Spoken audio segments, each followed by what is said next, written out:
தற்போது நம்முடைய இணைப்பில் பூவுலகின் நண்பர்கள் அமைப்பைச் சேர்ந்த திரு சுந்தர்ராஜன் இணைப்பில் இருக்கிறார். அவரோடு பேசலாம். சார் வணக்கம். தொடர்ந்து கனிம வள சுரண்டல் அதுக்கு எதிர்ப்பு தெரிவித்து பூவுலகின் நண்பர்கள் அமைப்பைச் சேர்ந்த நீங்க தொடர்ந்து குரல் கொடுத்துட்டு இருக்கீங்க. அந்த வகையில் இன்னைக்கு சேலத்தில் இந்த மாதிரியான ஒரு சம்பவம் நடந்திருக்கு. அதை கவர் பண்ண போன எங்களோட ரிப்போர்ட்டரையும் அங்கிருந்த நபர்கள் தாக்கியிருக்காங்க. இந்த விஷயத்தை ஃபர்ஸ்ட் நீங்கள் எப்படி பார்க்குறீங்க? அது தொடர்பான உங்களுடைய கருத்துக்களை பகிர்ந்துக்கோங்க. செய்தியாளர் தாக்கப்பட்டிருப்பதை வன்மையாக கண்டிக்கிறோம். அதுவும் குறிப்பாக அதிகாரிகள் முன்னிலையில் நடந்திருப்பது ரொம்ப அதிர்ச்சி அளிக்குது.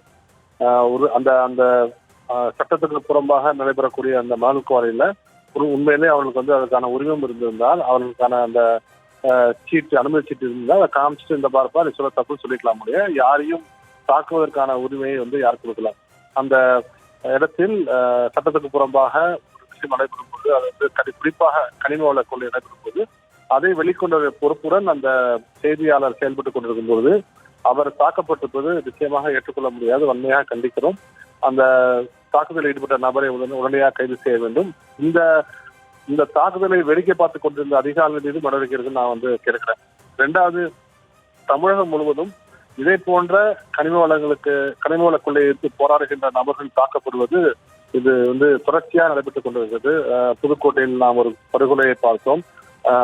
கன்னியாகுமரி மாவட்டத்தில் ஒரு படுகொலையை பார்த்தோம். இப்படி தொடர்ச்சியாக யார் யாரெல்லாம் கனிம வள கொள்ளைக்கு எதிராக போராடுகிறார்களோ அல்லது அதை பற்றி வெளிக்கொண்டிருக்கிறார்களோ அவர்களை கொலை செய்வது, மிரட்டுவது, தாக்குவது போன்ற சம்பவங்கள் தொடர்ச்சியாக நடைபெற்றுக் கொண்டிருக்கிறது. அதை நாங்கள் வன்மையாக கண்டிக்கிறோம். இந்த தாக்குதலில் ஈடுபட்ட நபர்கள் மீது அரசு கடுமையாக நடவடிக்கை எடுத்து அவர்களை கைது செய்ய வேண்டும் நாங்கள் கேட்டுக்கொள்கிறோம். சார், தொடர்ந்து இப்போ இந்த கனிம வள சுரண்டல் இதை எதிர்ப்பு தெரிவித்து நீங்கள் வந்து ஒரு பக்கம் நிறைய போராட்டங்களை முன்னெடுத்துட்டு இருக்கீங்க. இப்போது குறிப்பிடத்தக்க அளவில் வந்து கனிம வளங்களை நம்ம எடுத்துக்கலாம் அப்படின்னு அரசு தரப்புல இருந்து அனுமதி கொடுக்கப்பட்டிருக்கு. இவங்க என்ன பண்ணுறாங்க, ஒரு இடத்துக்கு அனுமதி வாங்கிட்டு நிறைய இடங்களில் அவங்க வந்துட்டு இந்த மாதிரியான செயல்களில் ஈடுபடுறாங்க. அப்போ அதுக்கான விதிமுறைகளில் ஏதாவது மாற்றம் கொண்டு வரணுமா? இதை வந்து நீங்கள் சொன்ன மாதிரி தமிழகம் முழுவதுமே வந்து இந்த மாதிரியான சம்பவங்கள் இதில் வெளிக்கொண்டு வரணும்னு நினைக்கிறவங்க, இதுக்கு எதிர்ப்பாக இருக்கிறவங்க, இவங்க எல்லாமே தாக்கப்படுறாங்க.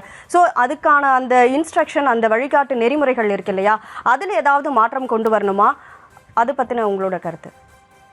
ஆமா, நாம தொடர்ச்சியாக கேட்டிருக்கோம். ஒவ்வொரு குவாரி அல்லது ஒவ்வொரு கனிம வளங்களை அதாவது அனுமதிக்கப்பட்ட அளவோடு எடுத்துக்கொள்ளலாம் என்று ஒரு அனுமதியை அரசு கொடுக்கும் பொழுது அந்த பகுதியில் இருக்கின்ற ஒரு கண்காணிப்பு குழுவை வந்து அரசு அமைக்க வேண்டும்.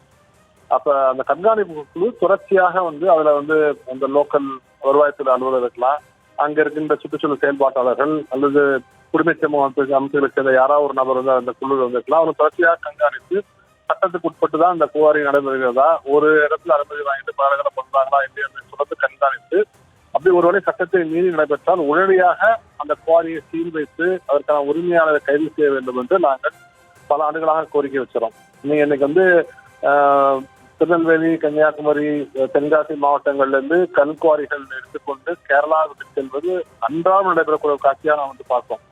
எத்தனையோ முறை நாம் வந்து வெளிக்கொண்டோம். தொலைக்காட்சிகள், ஊடகங்கள் பல்வேறு விஷயங்களை வெளிக்கொண்டாலும் அதை வந்து நம்ம பார்க்க முடியல. அப்போ வந்து அரசுக்கு தெரிஞ்சதான் நடைபெறுது என்பதை நாம் வந்து நிச்சயமாக நாம் சொல்ல முடியும். நீங்க மற்ற மாநிலத்துக்கு கொண்டு போவதை தடுப்பதற்கு சட்டத்தில் அனுமதி இல்லை என்று சொன்னால் கூட அந்த குறிப்பிட்ட குவாரி அனுமதிக்கப்பட்ட அந்த மைனிங் பிளானில் கொடுக்கப்பட்ட இடத்துல தான் மைன் பண்ணுதா, ஒரு லோடுக்கு சீட்டு பிரிட்டு 30 லோடு அடிக்கிறாங்க, அதெல்லாம் கண்காணிக்க முடியும் நம்மளால. அப்ப அப்படி ஒரு தவறு நடைபெறும் பொழுது அந்த குவாரியை உடனடியாக சீல் வைத்து அந்த உரிமையாளர் கைது செய்யப்பட்டால்தான் இதை போன்ற தவறுகளை அவர்கள் செய்யாமல் வந்து இருப்பார்கள். தொடர்ச்சியாக அந்த உரிமையாளர்கள் தப்பித்துக் கொள்வதும் அரசு அலுவலர்கள் அரசாங்கத்தில் உயர்ப்பதில் இருப்பவர்களோட துணை கொண்டு அவர்கள் வந்து அவர்கள் மீது நடவடிக்கையில் பாயாமல் இருப்பதும் இதே போன்ற சம்பவம் எனக்கு வந்து பத்திரிகையாளர் தாக்கப்பட்டிருக்கிறார். சில மாதங்கள் முன்பாக ஜாஃபர் கொல்லப்பட்டார். அதற்கு சில வருடங்கள் முன்பாக கன்னியாகுமரியில் தோழர் கொல்லப்பட்டார்.